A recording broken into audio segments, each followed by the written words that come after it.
why does the Disney Vault still exist, even though the world is as it is now? Well, if you don't know what the Vault is for starters, it's basically made to lock up films for a certain period of time, maybe 7 years or so. So it's not available online, in stores, or anywhere like that. It is US only though. And nobody knows when the films are going to go in the vault or out of the vault. So they just kind of exit the vault at random and they go in at random. It's usually for around 7 years that they are in it for, but it isn't always that time. And by the way, I'm not talking about the physical vault. They don't actually go into a physical vault. Not the vault with all the Disney pictures and models and that sort of stuff. So yeah, it might sound like a stupid idea nowadays, and it kind of is. More on that a bit later. But there was actually a reason behind starting it in the first place. So this practice, in a way, kind of started all the way back in 1937 with Snow White. Yes, they weren't re-releasing the VHS cassettes for it or the DVDs for it or anything like that because they weren't a thing at the time. But when Snow White came out in 1937, they had a lot of success with it, so they decided to re-release it 7 years later in theatres. And it had the same sort of success then. This was happening during World War II, so this re-releasing brought them in a lot of money, which they could use to keep the business alive, basically, because they were in danger of actually going out of business at that time. So other than the propaganda films that they were making, this really helped them out, and because of this success, they decided to re-release the film a total of 8 times. I'm not joking. Re-releasing it every 7 years pretty much. But then sooner or later VHS cassettes started becoming a thing, and Disney were really hesitant to put their movies on VHS cassettes because they thought it was going to cheapen the value of their company because the movies would be so widely available. They thought that it would lose them business in the future too because these VHS cassettes would be passed down generation, so not as many people would be buying them. So the kind of compromise that they came with eventually is that they charged $80 for them, which is obviously a lot more than like the retail price should have been. But basically what they wanted to get from it is they only wanted rental companies to buy the VHS cassettes. But later on, they decided to go to the whole vault model, which reduced the price down to a reasonable price so anyone could go out and buy it.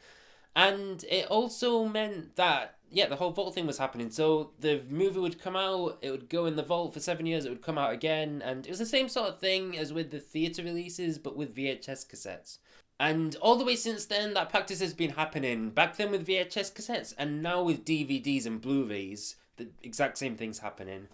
And yeah, it is going on now still. I mean, The Lion King was only released from the vault, I think, sometime last year, like mid last year. So it's not happening for as long now, it doesn't seem, but it is still happening. And yeah, that worked perfectly fine in the past when the internet wasn't a thing.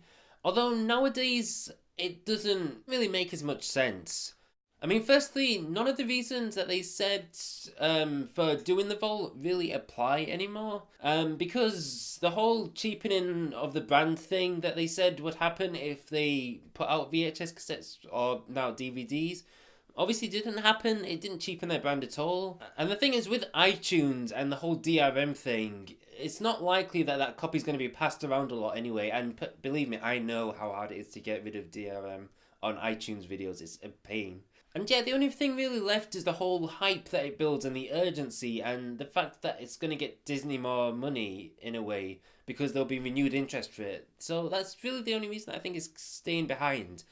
But what they're not really considering, I don't feel, is that people can just import the DVD from abroad. Yeah, it's pretty easy to do that over Amazon or eBay or something like that. It's really easy to do. And the thing is, if you put up too many barriers for people, piracy is going to go up, basically. But still, according to Robin Miller, who used to be the head of product development at Buena Vista Home Entertainment, who basically do all the home entertainment stuff for Disney, the reason that they do this whole 7 year thing still is because they want to bring it to a whole new generation of kids every 7 years. Yeah, I kind of said reasons against that already. I mean, yeah, there is the additional bonus content that you can get on the DVDs that come out, but you still have to wait all that time. I don't know if it's really worth it. So yeah, I think it's kind of time that Disney stopped with the whole vault thing because it just doesn't really make sense in this day and age of the internet. But what do you think? Be sure to let me know in the comments section down below.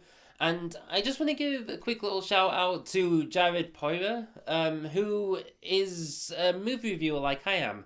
And he gave me a shout out recently in his video. I wanted to give him a little shout out too. He does really great movie reviews. They are mostly non-animated, so if you kind of want to see all the non-animated movies, you can go to his channel. Although there's nothing saying that he isn't going to do one in the future. But yeah, his videos are great, so be sure to check him out. But yeah, for now, be sure to like this video if you liked it too. I forgot to say that before. Hope you all have a great day. I'll see you on the next video. I hope my voice sounded okay during this video because I'm kind of recovering from a bit of a cold. Bye.